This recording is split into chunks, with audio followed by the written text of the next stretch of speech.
คุณผู้ชมกำลังติดตามชมนะคะการดีเบตสดจากสหรัฐค่ะระหว่างโดนัลด์ทรัมป์แล้วก็ฮิลลารีคลินตันคำถามแรกจากประชาชนนะคะเป็นคำถามเกี่ยวกับเรื่องของประกันสุขภาพตอนนี้เป็นคำถามที่2แล้วนะคะเกี่ยวกับเรื่องของชาวมุสลิมโดยเฉพาะชาวมุสลิมในสหรัฐครับไปฟังกันต่อฮะ She won't say the name and President Obama won't say the name but the name is there. It's radical Islamic terror and before you solve it you have to say the name ขอตั้งข้อสังเกตนิดนึงนะทางที่อาจารย์อมรเทพได้ตั้งข้อสังเกตไปแล้วในเรื่องที่ทรัมป์ยืนตลอดแต่ว่าคลินตันเนี่ยนั่งเป็นทีอันนี้ซึ่งดูแล้วไม่ค่อยสง่างามนะครับหมายถึงตัวคลินตันเนี่ยน่าจะใช่น่าจะยืนสู้กับทรัมป์ตลอด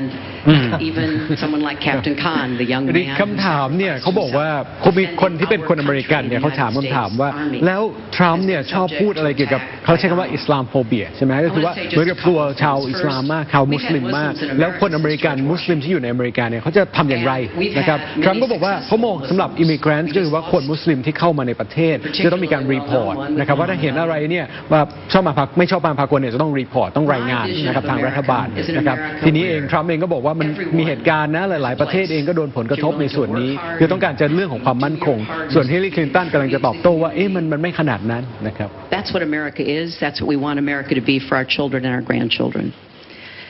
It's also very short-sighted and even dangerous to be engaging in the kind of demagogic rhetoric that Donald has about Muslims.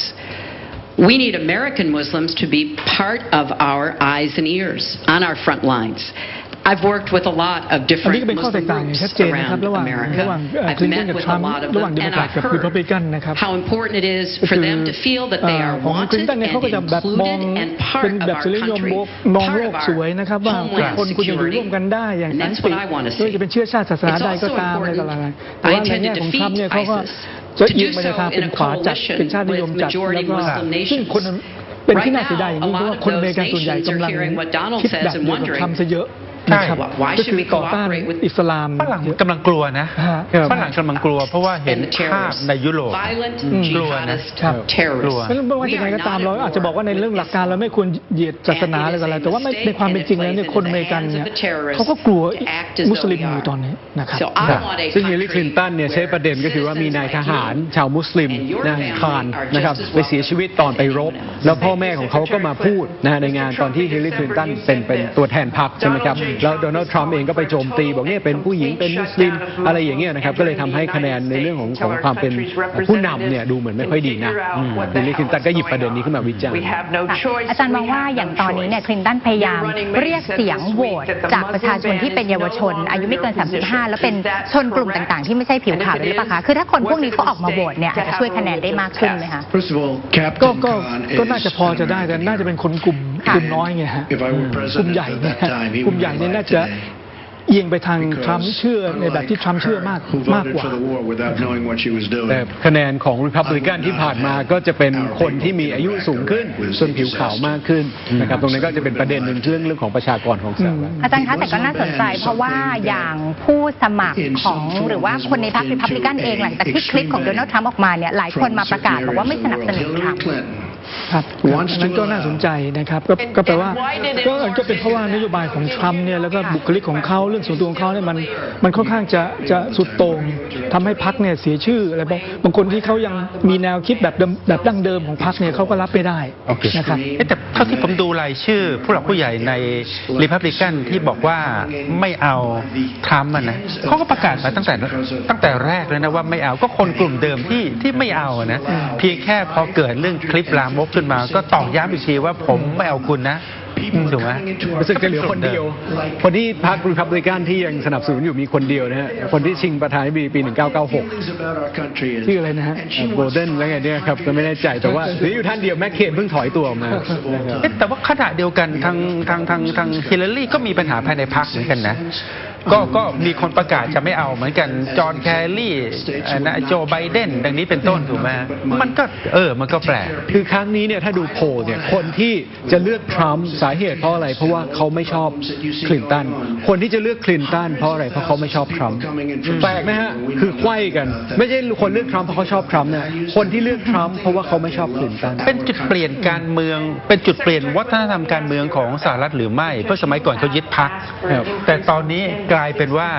ประเด็นบุคคลจะเป็นประเด็นนำในการตัดสินใจอย่างนั้นเหรอแต่ก็ยังเลือกพรรคอยู่นะครับเพราะว่าจริงๆแล้วถ้าถามว่าคนที่อยู่กับRepublican เขาก็ยังอยากเลือก Republican มีแต่คนที่ยังอยู่ที่อาจารย์ประพัฒน์พูดว่าswing vote ใช่ไหมครับคนที่อยู่ตรงกลางยังไม่ตัดสินใจมากกว่าตรงนั้นจะมีผลนะครับ But there are a lot of refugees, women and children. Think of that picture we all saw of that 4-year-old boy with the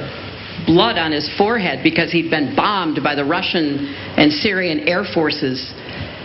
There are children suffering in this catastrophic war, largely, I believe, because of Russian aggression. And we need to do our part. We by no means are carrying anywhere near the load that Europe and others are. But we will have vetting that is as tough as it needs to be from our professionals, our intelligence experts and others. But it is important for us as a policy,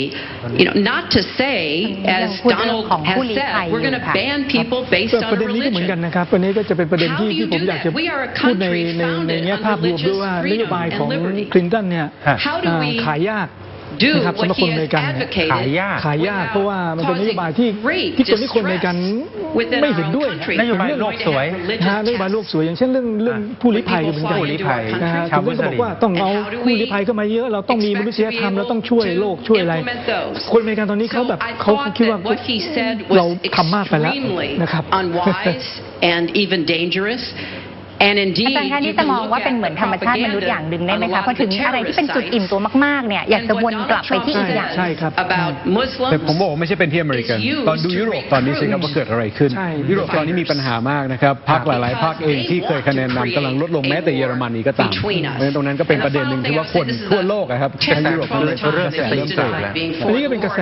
ที่กำลังเกิดขึ้นในโลกตะวันตกนะฮะทั้งฝั่งอเมริกาทั้งฝั่งยุโรปก็คือกระแสที่คนส่วนใหญ่เนี้ยไปในเชิงขวาจัดมากขึ้นมีนโยบายต่อต้านโลกาภิวัตน์มากขึ้นต่อต้านต่างชาติมากขึ้นนะครับ I was against the war in Iraq has not been debunked and you voted for it and you shouldn't have. Well, I just want to There's been lots of fact checking on that. I'd like to move on to an online question. She just went about 25 seconds over her time. Could I just respond to this, please? Very quickly, please. Hillary Clinton, in terms of having people come into our country, we have many criminal illegal aliens. When we want to send them back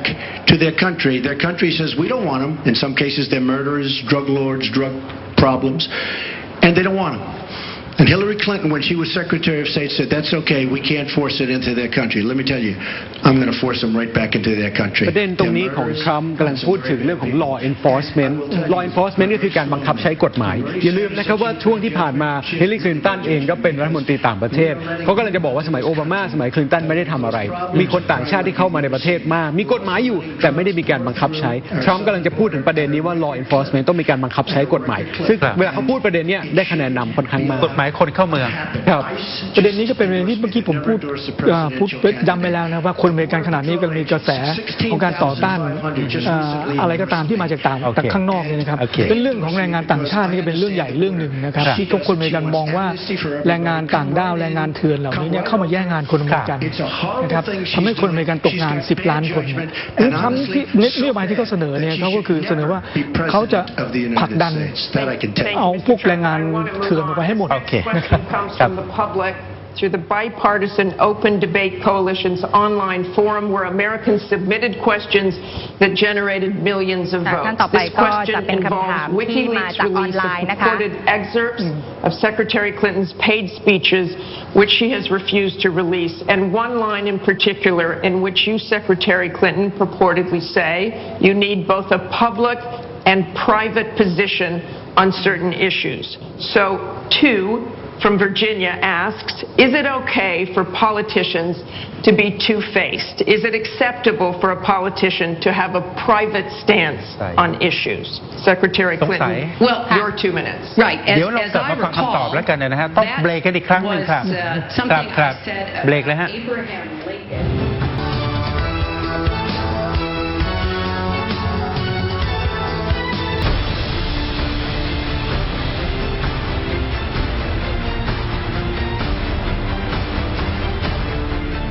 เจาะลึกทั่วไทยเช้านี้นะคะยังคงเจาะลึกการดีเบตประชันวิสัยทัศน์ค่ะว่าที่ผู้นำสหรัฐครั้งที่2นะคะซึ่งก็แน่นอนตอนนี้นะคะทั้งทรัมป์แล้วก็คลินตันอย่างคลินตันเองก็แก้ตัวเรื่องวิกิลีกส่วนทรัมป์ก็เรื่องคืนภาษีใช่ไหมคะอาจารย์เดี๋ยวครับรบกวนอาจารย์อมรเทพสรุปประเด็นเรื่องวิกิลีกนิดหนึ่งที่เขากำลังดีเบตกันอยู่เนี่ยเขากำลังถามนะครับว่าแล้วสุดท้ายเนี่ยคลินตันเนี่ยไปพูดให้กับเหมือนกับนายธนาคารหรือว่าอะไรหลายๆอย่างฟังเนี่ยแล้วได้รับเงินนะครับเป็นค่าจ้างแต่ไม่เปิดเผยว่าพูดอะไรนะครับคนถามก็บอกว่ามันโอเคไหมที่จะทำให้ที่นักการเมืองจะมี2หน้านะครับพูดประมาณนี้นะครับว่าหน้าหนึ่ง public หน้าหนึ่ง private จะเก็บความลับอะไรไว้ไปรับจ้างพูดให้ต่างชาติฟังให้คนในอเมริกาให้เป็นแต่ว่าเป็นนายธนาคารหรืออะไรอย่างเงี้ยนะครับ hedge fund มันจะมีความลับมีความมั่นคงมีนโยบายแห่งรัฐหลุดในการบรรยายหรือไม่คือเราไม่รู้เพียงแต่ว่าเขาไม่เปิดเผยครับคลินตันกำลังดีเฟนต์อยู่ว่ามันเป็นยุทธศาสตร์เป็นอะไรอย่างนี้นะครับไม่ได้มีอะไรส่วนทรัมป์เองก็บอกว่าคลินตันก็บอกว่าเอาเป็นเรื่องของนะฮะรัสเซียมาแฮกข้อมูลนะครับลักษณะนั้นก็ไปโทษไปซึ่งทรัมป์ก็บอกว่ามันอาจจะเป็นใครประมาณนี้ก็ได้จะเป็นรัสเซียก็ได้แต่ว่าเขาก็ไม่ได้เข้าข้างในลักษณะนั้นส่วนทรัมป์เองก็มีเรื่องภาษีซึ่งเขาก็บอกเหมือนกันว่าเขาเคยจ่ายภาษีในอดีตนะครับซึ่งเขาไม่ได้จ่ายก็เพราะว่าเขาสามารถที่จะใช้ tax refund ตรงนั้นได้lowering the taxes, but we're bringing the tax rate down from 35% to 15%. We're cutting taxes for the middle class, and I will tell you, we are cutting a big league for the middle class. And I will tell you, Hillary Clinton is raising your taxes, folks. You can look at me. She's raising your taxes really high. And what that's going to do is a disaster for the country. But she is raising your taxes and I'm lowering your taxes. จากสืบเนื่องประเด็นในการดีเบตครั้งที่แล้วด้วยนะคะที่ว่าทรัมป์เนี่ยจะลดภาษีนิติบุคคลจาก 35 เหลือ 15% แล้วก็โจมตีคลินตันครับแล้วก็อันนี้เป็นประเด็นบุคคลธรรมดาด้วยทรัมป์จะใช้คำว่า middle class คือคนระดับกลางที่เป็นคนส่วนใหญ่ของประเทศนี่แหละบอกว่าจะลดภาษีให้เขาแต่โจมตีคลินตันบอกว่าดูคลินตันเขาจะขึ้นภาษีแต่จริงๆคลินตันไม่ได้ขึ้นภาษีคนระดับกลางนะครับขึ้นภาษีคนระดับสูงสุดที่รายได้เกิน5 ล้านต่อปีมากกว่าคือตัวทรัมป์เองใช่ไหมคะเรื่องนี้ก็เป็นประเด็นดีเบตที่เป็น internal debate นะเป็นการถกเถียงกันในเชิงรวมการระหว่างพรรคเดโมแครตกับรีพับลิกันนะครับเดโมแครตเนี่ยเขาเป็นสิริยงเขาต้องการที่จะเอาภาษีจากคนรวยมาช่วยคนจนนะครับแต่ในเดียวกันพรรครีพับลิกันเนี่ยก็จะเน้นว่าจะไม่ขึ้นภาษีคนรวย And it is sort of amusing to hear somebody who hasn't paid federal income taxes in maybe 20 years talking about what he's going to do, but I'll tell you what he's going to do. His plan will give the wealthy and corporations the biggest tax cuts they've ever had, more than the Bush tax cuts by at least a factor of 2. Donald always takes care of Donald and people like Donald, and this would be a massive gift. And indeed, the way that he talks about his tax cuts would end up raising taxes on middle-class families, millions of middle-class families. Now, here's what I want to do. I have said nobody who makes less than $250,000 a year, and that's the vast majority of Americans, as you know, will have their taxes raised, because I think we've got to go where the money is, and the money is with people who've taken advantage of every single break in the tax code. And yes, when I was a senator, I did vote to close corporate loopholes. I voted to close, I think, one of the loopholes he took advantage of when he claimed $1 billion loss that enabled him to avoid paying taxes. คือคนที่อาจจะไม่เข้าใจก็คือว่าทรัมป์เนี่ยเขาเคยขาดทุนในธุรกรรมของเขาเนี่ยนะครับประมาณสักเกือบ1,000 ล้านดอลลาร์ซึ่งเขาจะใช้โอกาสเนี่ยในการที่จะไม่ต้องจ่ายภาษี Federal Income Tax ก็คือ tax รัฐบาลกลางเนี่ยร่วม10 กว่าปีที่ผ่านมานะครับคลินตันก็บอกว่าเนี่ยเขาจะไปปิดลูปโฮคือช่องโหว่ทางกฎหมายเหล่านี้นะครับแต่ว่าทรัมป์เองในช่วงก่อนหน้าเขาบอกว่ามันเป็นข้อกฎหมายนะครับที่ใครๆก็ทำได้นะครับ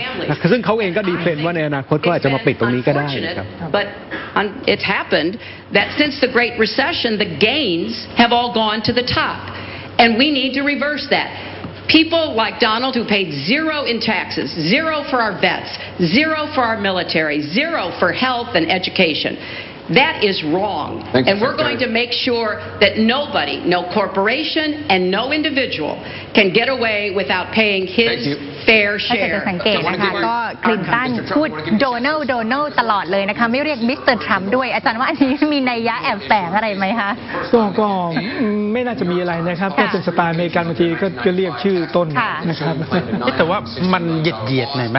ไม่ครับคืออเมริกันไม่ยืดจริงกันคือถ้าสนิทกันก็เรียกเฮียรี่เรียกโดนัลไปนะครับพอดีว่าเราจะชินกับการที่ไปให้เกียรติเขาแล้วก็พูดในเรื่องของเซอร์เนมมากกว่าDid you use that $916 million loss to avoid paying personal federal income taxes? Of course I do. Of course I do. And so do all of her donors, or most of her donors. I know many of her donors. Her donors took massive tax write-offs. So have you a lot of my, personal federal income tax? A lot of my write-off was depreciation and other things that Hillary, as a senator, allowed. And she'll always allow it because the people that give her all this money, they want it. That's why. See, I understand the tax code better than anybody that's ever run for president. Hillary Clinton, and it's extremely complex, Hillary Clinton has friends that want all of these provisions, including they want the carried interest provision, which is very important to Wall Street people, but they really want the carried interest provision, which I believe Hillary's leaving. It's very interesting why she's leaving carried interest. But I will tell you that, number one, I pay tremendous numbers of taxes. I absolutely used it, and so did Warren Buffett, and so did George Soros, and so did many of the other people that Hillary is getting money from. Now, I won't mention their names because they're rich, but they're not famous, so we won't make them famous. So can you say how many years you have avoided paying personal federal income taxes? No, but I pay tax and I pay federal tax too.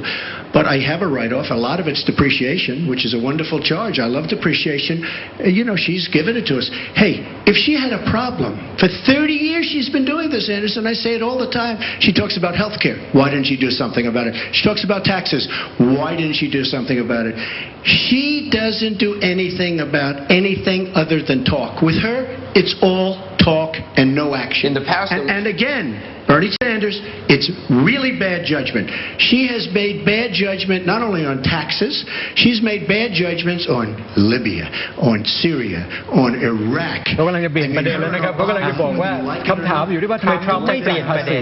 นะครับแล้วที่ผมบอกว่าเขาก็จ่ายในอดีตเพียงแต่ว่ามันเป็นช่องโหว่กฎหมายซึ่งคลินตันเองก็อยู่มา30 ปีในการเมืองเนี่ยทำไมไม่เปลี่ยนอะไรตรงนั้นก็เลยบอกว่าคลินตันเนี่ยได้แต่พูดไม่ทำแล้วก็เปลี่ยนประเด็นไปเรื่องลิเบียเรื่องตะวันออกกลางซึ่งสมัยที่ฮิลลารีคลินตันเป็นรัฐมนตรีต่างประเทศซึ่งอันนี้ก็เป็นประเด็นสำคัญนะว่าจะเป็นจุดแข็งของทรัมป์ก็คือการโจมตีความล้มเหลวของการดำเนินนโยบายของรัฐบาลโอบามาซึ่งคลินตันเนี่ยก็มีส่วนอยู่ด้วยเพราะเคยเป็นรัฐมนตรีต่างประเทศนะฮะก็อยู่มา8 ปีทำไมไม่ทำอะไรประมาณนั้นถ้าบอกว่าเป็นช่องว่างกฎหมายทำไมไม่แก้เราพูดอะไรกันตอนนี้8 ปีผ่านไปเอาละครับเดี๋ยวเราต้องเบรกกันตรงนี้ไปก่อนนะฮะ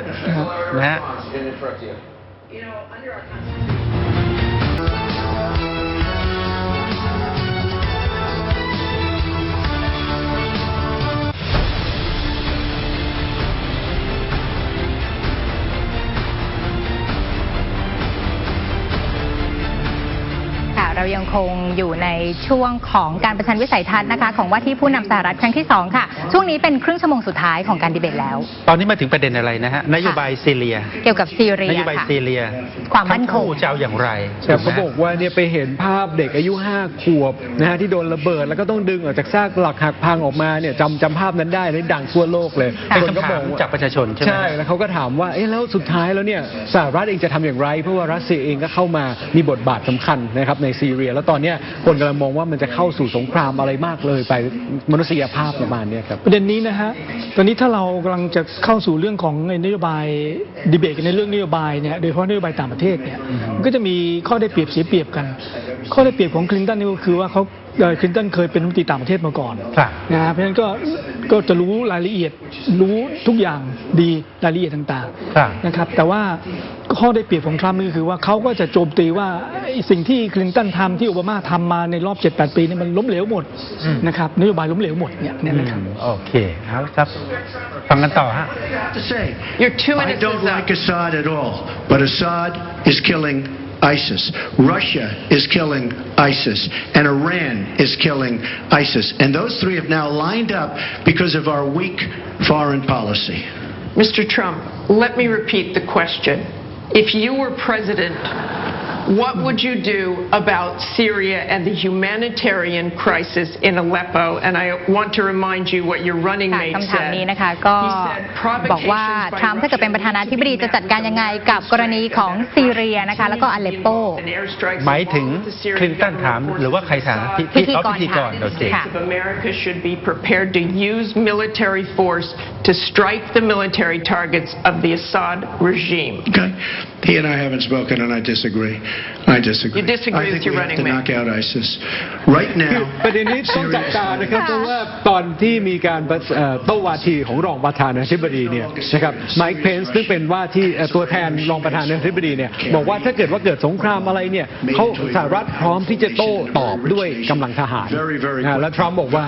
disagree ไม่เห็นด้วย believe we have to get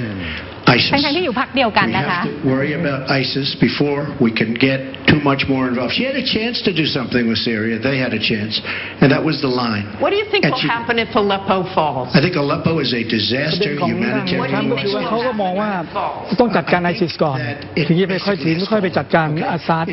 นะครับหรือรัฐบาลซีเรียไอซิสคือศัตรูหมายเลขหนึ่งของสหรัฐเพราะฉะนั้นต้องจัดการไอซิสก่อน The stupidity. แล้วค่อยไปจัดการอาซาดผู้นำของซีเรีย The ISIS leaders are in คือ Mosul. เขากำลังมองว่าไม่จำเป็นต้องไปจัดการอาซาดก็คือเหมือนกับตัวที่ส่งผ่านไปถึงรัสเซียโดยตรงเพราะฉะนั้นจริงๆแล้วเขาบอกว่าไม่จำเป็นที่จะไปตอบโต้รัสเซียผ่านทางนั้นไปจัดการศัตรูของสหรัฐก่อนก็คือว่าตัวไอซิส Why can't they do it quietly? Why can't they do the attack, make it a sneak attack,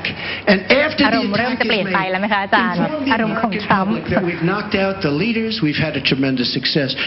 People leave. Why do they have to say we're going to be attacking Mosul within the next 4 to 6 weeks, which is what they're saying?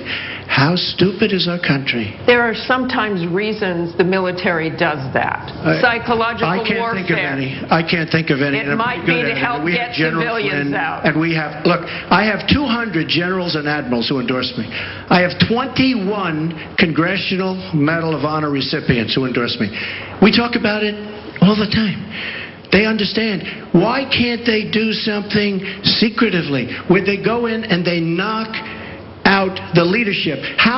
Why would these people stay there? I've been reading now Tell for me weeks. what your Martha, I've been strategy reading now is. for weeks about Mosul, that พิ it's ธี the กรเริ่มจะกด harbor ดันแล้ว of นะคะ where ถาม between ทรัมป์ว่า Iraq and ให้ตอบ Mosul. มาสักทีว่าตกลงกลยุทธ์เนี่ยจะคือจะทำยังไง Leaders are. Why would they be saying they're not staying there anymore? They're gone. Because everybody's talking about how Iraq, which is us with our นี่ก็จะเป็น leadership, จุดประเด็น goes นะครับก็ into คือว่า fight ของทรัมป์ Mosul. เนี่ยเขา Now, ก็จะ with these อาจจะเก่งในเรื่องของการ วิพากษ์นโยบายว่านโยบายล้มเหลวอย่างงู้นนี่แต่ว่า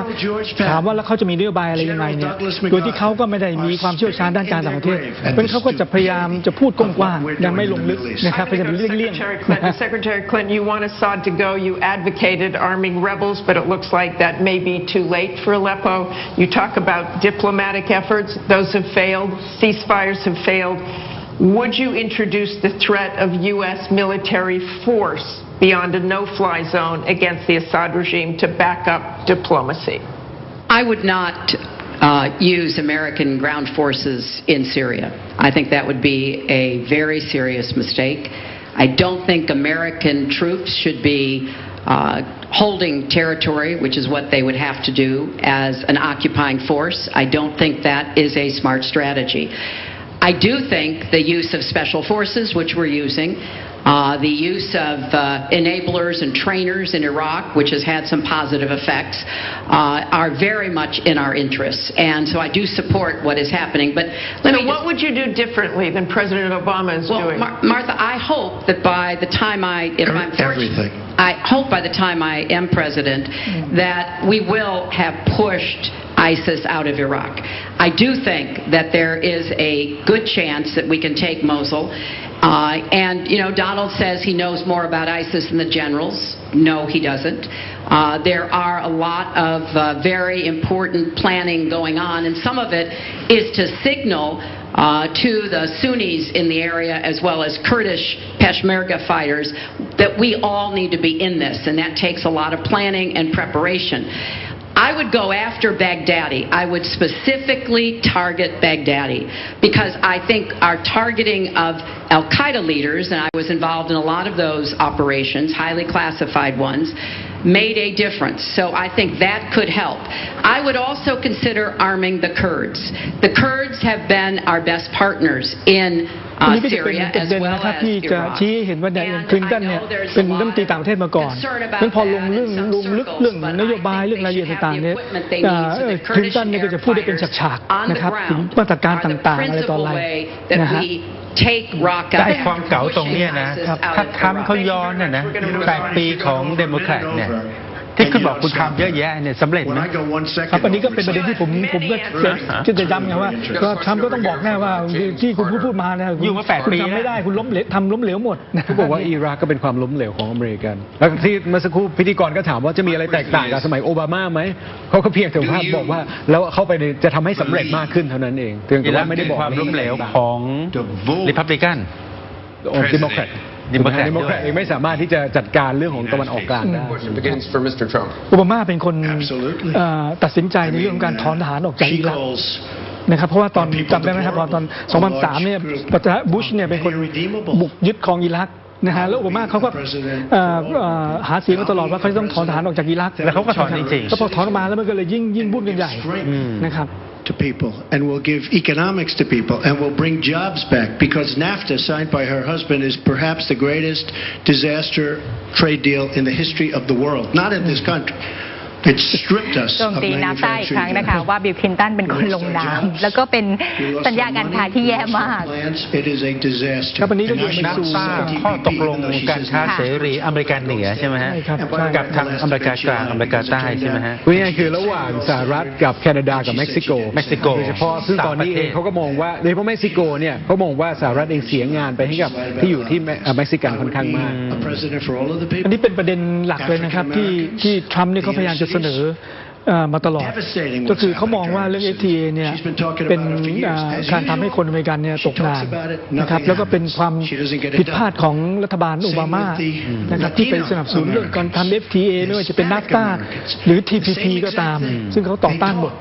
นะครับ You go into the inner cities and you see it's 45% poverty. African Americans now 45% poverty in the inner cities. The education is a disaster. Jobs are essentially เดี๋ยวช่วงนี้เราจะไปพักกันอีกสักครู่แล้วเดี๋ยวช่วงหน้ากลับมาช่วงสุดท้ายของรายการค่ะ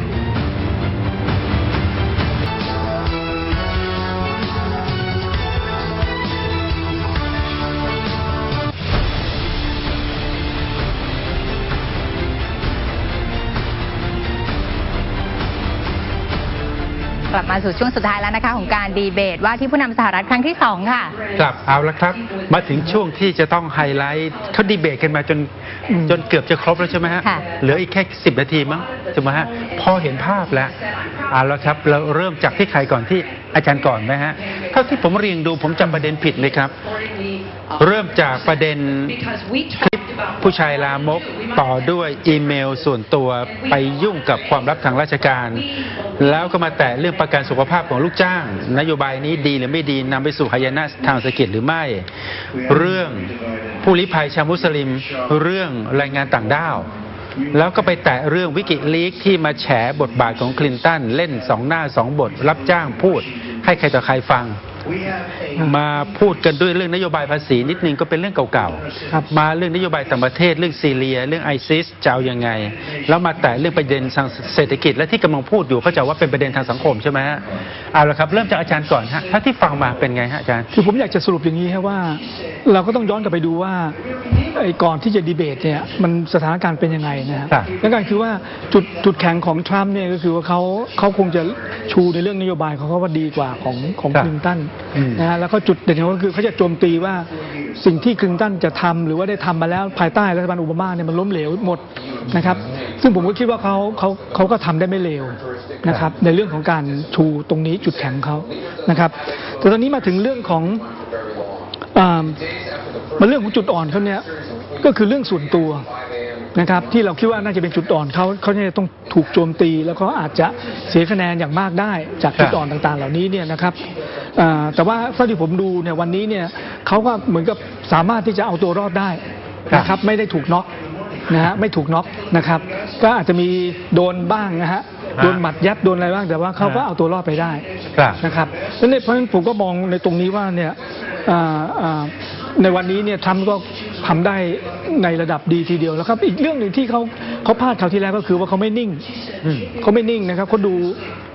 ลนนะครับแล้วก็แทรกบ่อยทำให้ดูเสียบุคลิกภาพต่างๆคราวนี้ก็ดูนิ่งขึ้นนะมันโดยรวมแล้วผมคิดว่าในส่วนของทรัมป์เนี่ยทำได้ดีขึ้นจากคราวที่แล้วแต่มีคำถามว่ามันดีพอแล้วหรือยังอันนี้ก็ตอบยากนะครับในการที่จะไปกำหนดให้เรตติ้งมันพลิกขึ้นมาแต่ผมว่าคราวนี้เขาไม่ได้เสียคะแนนเอาไปว่าเขาไม่ได้เสียคะแนนนะครับแต่ว่าจะทำให้เรตติ้งดีขึ้นเลยไหมอันนี้ก็ต้องดูกันอีกทีนะฮะแต่คราวนี้ถ้าจะไปเที่ยวคราวที่แล้วนะเสียคะแนนมากกว่าคราวนี้นะครับส่วนในแง่ของคลินตันเนี่ยจุดแข็งของคลินตันนี่ก็คือความนิ่งซึ่งคราวนี้เนี่ยก็ไม่ได้เปลี่ยนไปก็ยังนิ่งอยู่นะฮะแต่ก็ไม่ได้มีอะไรโดดเด่นขึ้นมามากนักนะครับจุดเด่นคือการที่จะบอกว่ามีประสบการณ์มีความรู้เรื่องนโยบายอย่างกว้างขวางอย่างลึกซึ้งซึ่งก็คลินตันพยายามจะทำนะครับซึ่งก็ผมว่าเขาอยู่ในระดับปานกลางก็คือก็พอใช้ได้แต่ไม่ได้โดดเด่นนะครับแล้วก็ในเรื่องของแต่ว่าอีกสิ่งหนึ่งซึ่งผมคิดว่าคลินตันเองก็ยังไม่ได้สามารถจะปรับปรุงได้ก็คือเรื่องของการที่นโยบายนั้นเนี่ยฟังยากขายยากเนี่ยนะผมคิดว่าคนอเมริกันเนี่ยก็ยังคงคิดนะครับว่านโยบายของทรัมป์เนี่ยพูดจาอะไรต่ออะไรเนี่ยดูโดนมากกว่านะครับแต่จริงๆถ้าเกิดว่าผมมองนะครับว่าสิ่งที่มองเนี่ยถ้าเราดูว่าทรัมป์รอบนี้ผมเห็นด้วยว่าดีกว่ารอบที่แล้วเราคิดว่านิ่งกว่าแต่อย่าลืมว่าที่นิ่งเนี่ยก็เพราะว่าตั้งเป้าไว้ชัดเลยนะว่าเป็นลักษณะของแนวรับมากกว่าแนวรุกข่าวที่แล้วจะเป็นแนวรุกซะมากกว่าแต่ข่าวนี้เพิ่งโดนเรื่องของวิดีโอใช่ไหมครับที่ลีกออกมาว่าไปเรื่องพูดจาไม่ค่อยดีข่าวนี้ก็เลยเป็นแนวตั้งการรับค่อนข้างชัดเจนมันก็เลยทำให้ก็ดูสุขุมมากขึ้นนิ่งมากขึ้นนะครับแต่ว่าประเด็นต่างๆถ้าถามว่าวันนี้คุยอะไรมีอะไรใหม่ไหมจากที่เรารู้จักทรัมป์ดีขึ้นไหมมันไม่มีเลยรู้จักฮิลลารีคลินตันดีขึ้นไหมมันไม่ได้มีอะไรขึ้นเลยเพราะฉะนั้นจริงๆแล้วช่วงแรกเนี่ย40 นาทีเนี่ยสาดโคลนกันไปมาใช่ไหมครับพูดกันเรื่องประเด็นชู้สาวประเด็นเรื่องการโกงประเด็นเรื่องการทุจริตหรืออะไรก็แล้วแต่ที่ไม่เปิดเผยเพราะถ้าถามว่าดูไปแล้วเนี่ยมันมีอะไรใหม่ไหมสำหรับคนอเมริกันมันกลายเป็นละครการเมืองที่น้ำเน่าของอเมริกันจริงๆเพราะฉะนั้นจะเห็นว่ามันเป็นการลำบากมากสำหรับการเลือกประธานาธิบดีรอบนี้ว่าจะต้องเลือกคนที่เขาเกลียดน้อยกว่ามันไม่ใช่เลือกคนที่เขารักที่เขาชอบเพราะนโยบายต่างๆถ้าเกิดว่าจะดูกันเรื่องนโยบายนั้นผมเห็นด้วยว่านโยบายของทรัมป์นั้นหาเสียงใช้คำว่า make America great again ทำให้เศรษฐกิจอเมริกาทำให้ชาติอเมริกานั้นยิ่งใหญ่อีกครั้งหนึ่งเพราะว่าเราจะโจมตีว่าสมัยโอบามาที่ผ่านมามันดูเหมือนกับอเมริกานั้นเสียเปรียบให้ปูตินเสียเปรียบให้จีนขาดดุลการค้าจีนมหาศาลเสียประโยชน์ให้กับเม็กซิโกเพราะฉะนั้นจริงๆแล้วก็เลยมองว่า make America great again แต่ว่าฮิลลารีคลินตันบอกว่าที่ผ่านมาเรากำลังทำอยู่นะต้องการสุขุมลุ่มนึกนะครับไม่ต้องการที่ไปโจมตีเรื่องของซีเรียนะครับต้องการสมานฉันท์ใช้เครือข่ายใช้กับพันธมิตรเพราะจริงๆแล้วการสร้างเพื่อนของคลินตันในสมัยเดโมแครตแต่กับทรัมป์เองสามารถทำให้อเมริกานั้นยิ่งใหญ่อีกครั้งหนึ่งก็เลยเป็นประเด็นที่แตกต่างต้องมาดูกันว่าคนอเมริกันนั้นจะชอบอะไรแต่สำหรับไทยใช่ไหมครับว่าไทยเองมันอยู่ในสถานการณ์แบบนี้เนี่ยถ้าทรัมป์เองเขาบอกว่าสร้างอเมริกาให้ยิ่งใหญ่นะฮะก็ต้องดูกันเหมือนกันว่าไทยเองจะรับมืออย่างไรเพราะว่าจีนจะโดนผลกระทบแล้วไทยก็จะโดนทางอ้อมก็คือว่าถ้าจีนโดนไทยเองก็จะโดนตามอันนี้ในแง่ของเศรษฐกิจใช่ไหมคะอาจารย์และถ้าอย่างในแง่ของการเมืองล่ะคะก็คือมันพันกันไปหมดนะฮะคือถ้าเราก็ต้องดูว่าถ้าคลินตันได้เป็นประธานาธิบดีจะเกิดอะไรขึ้นกับโลกแล้วก็กับไทยซึ่งผมก็พูดง่ายๆเลยว่าก็ไม่มีอะไรเปลี่ยนก็ส่วนใหญ่ก็จะเป็นการสานต่อนโยบายของรัฐบาลโอบามานะครับเพราะฉะนั้นผลกระทบต่อไทยก็จะแบบเดิมอย่างที่เราได้รับมาแต่ว่าถ้าเปิดทรัมป์ได้เป็นประธานาธิบดีนั้นเนี่ยนะครับเราไม่รู้ว่าทรัมป์จะทำอย่างที่เขาพูดไว้กี่เปอร์เซ็นต์นะครับถ้าทำได้ 100% เนี่ยก็น่าจะยุ่งนะเพราะว่าเขาเหมือนกับเขาจะต้องการปิดประเทศนะไม่ค้าขายกับใครไม่เอา FTA ไม่เอาพันธมิตรนะครับไม่เอาแรงงานต่างชาตินะครับเพราะฉะนั้นอเมริกาในยุคทรัมป์เนี่ยก็จะมีลักษณะของนโยบายปกป้องทางการค้าสูงขึ้นจะปิดประเทศนะเพราะฉะนั้นเรื่องการค้าขายกับอเมริกาเนี่ยแน่นอนว่าคงจะยากขึ้นแน่นอนสำหรับไทยอเมริกาก็จะไม่มาลงทุนในไทยเพราะว่าบริษัทอเมริกันก็จะถูกบีบให้ต้องลงทุนในประเทศเขาอันนี้นะครับเพราะฉะนั้นการค้าการลงทุนเนี่ยมันจะเกิดความปั่นป่วนขึ้น แล้วก็กระทบไทยแน่นอนค่ะอันนี้เนี่ยอาจจะเป็นในแง่ของผู้ประกอบการใช่ไหมคะอาจารย์แต่ว่าถ้าเกิดสมมติเป็นคนทั่วไปคนไทยธรรมดาทั่วไปล่ะคะอยากจะทราบว่าอ้าวก็อันนี้ถ้าฉันไม่ได้เป็นผู้ประกอบการแล้วฉันจะได้รับผลกระทบในชีวิตประจำวันหรือไม่อย่างไรกับการเลือกตั้งครั้งนี้ของสหรัฐก็คงจะเป็นทางอ้อมนะฮะอย่างสมมติถ้าเราส่งออกไปอเมริกาน้อยลงเนี่ยก็แน่นอนก็กระทบต่อการส่งออกคนไทยที่ทำอยู่ในธุรกิจการส่งออกอยู่ในโรงงานอะไรเนี่ยก็อาจจะได้รับผลกระทบทางอ้อมนะครับที่ผมมองก็คือว่าเราเองอาจจะไปเที่ยวอเมริกายากขึ้นนะสิครับเพราะเขาเองอาจจะไม่ชอบคนต่างชาตินักเรียนที่จะไปเรียนต่ออเมริกาในอนาคตก็ต้องมาดูเหมือนกันเรื่องวีซ่าท่องเที่ยววีซ่านักเรียนวีซ่าทำงานในอนาคตจะเป็นอย่างไรตรงนั้นก็เป็นเรื่องว่าจะต้องจับตาแต่ผมมองว่าเขาจะทำอย่างที่เขาพูดได้หรือเปล่าตรงนั้นก็เป็นประเด็นหนึ่งที่ต้องติดตามต่อไปเพราะตอนนี้คนกำลังดูเรื่องของความกลัวเหมือนกับ Brexit นะครับเราไม่รู้ว่าจะเกิดอะไรขึ้นคนก็กลัวไว้ก่อนตอนนี้ก็เหมือนกันคล้ายๆกันว่าคนก็กลัวไว้ก่อนว่าทรัมป์จะเป็นยังไงแต่ไม่เหมือนกันนะครับ Republican เอง Democrat เองยังต้องสู้กันในทั้งสภาสูงสภาล่างไม่ใช่ประธานาธิบดีคนเดียวจะฟันธงและทำได้ทุกอย่างนะครับครับผมจำได้ว่าครั้งหนึ่งการเมืองอเมริกันก็มีคำถามระหว่างกันเยอะเรื่องดาราหนังพระเอกมาสมัครเป็นประธานาธิบดีอย่างเช่นเลแกนสมัยนั้นก็วิจารณ์กันเยอะว่าไหวไหมยุคของเลแกนกับครั้งนี้มีความเหมือนความต่างไหมครับพอจะจำการเมืองยุคนั้นได้ไหมครับเนี่ยในสมัยของประธานาธิบดีเกิลเนี่ยนะก็เป็นสมัยตอนที่เขาสมัครชิงประธานาธิบดีคนก็ดูถูกเขาไปเยอะว่าไหวไหมเพราะว่าดูหลวมๆพวกโพรกมาแบบอย่างนี้เลยมาเป็นกระแสเลยเพราะในก็เราดูย้อนกลับไปในสมัยของเรเกนเนี่ยโดยที่เขาเป็นดาราเนี่ยนะครับเป็นแอคเตอร์เพราะฉะนั้นเขาก็แอคได้ดีใช่ไหมเขาแอคได้ดีอยู่แล้วนะครับแสดงได้ดีอยู่แล้วนะฮะเพราะฉะนั้นเขาก็สามารถที่จะตีบทแตกบทประธานาธิบดีชนะเพราะดราม่าเหรอครับไม่ใช่ชนะเพราะนโยบายเลยนโยบายด้วยนโยบายเขาก็โดนใจคนอเมริกันในตอนนั้นด้วยเพราะว่าเขาก็เป็นแนวอนุรักษ์นิยมที่คนอเมริกันกำลังเบื่อนโยบายของคาร์เตอร์อยู่พอดี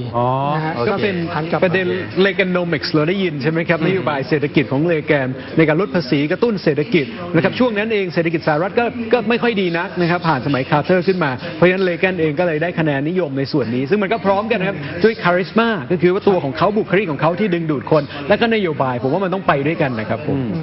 มันมีความเหมือนอยู่อย่างหนึ่งนะครั้งนี้เพราะว่าทรัมป์เองก็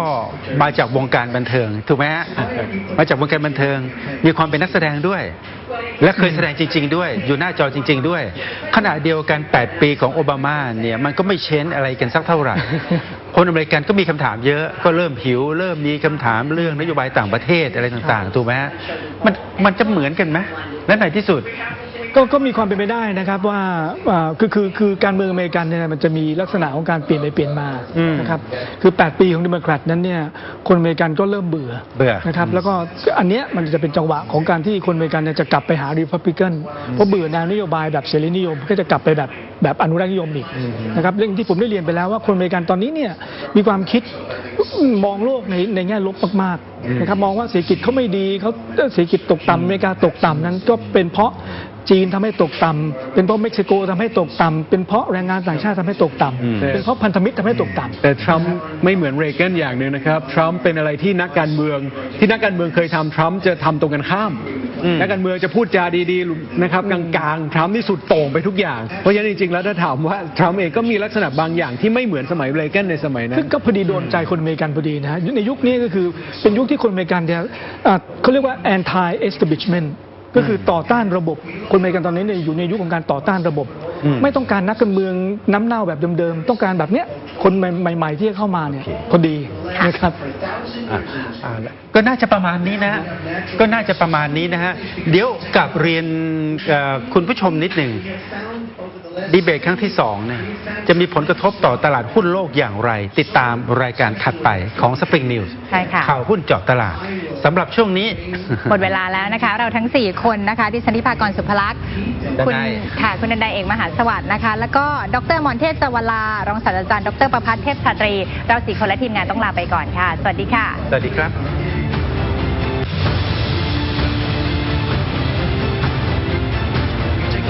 happening to steel and the cost of steel, and China dumping vast amounts of steel all over the United States, which essentially is killing our steel workers and our steel companies.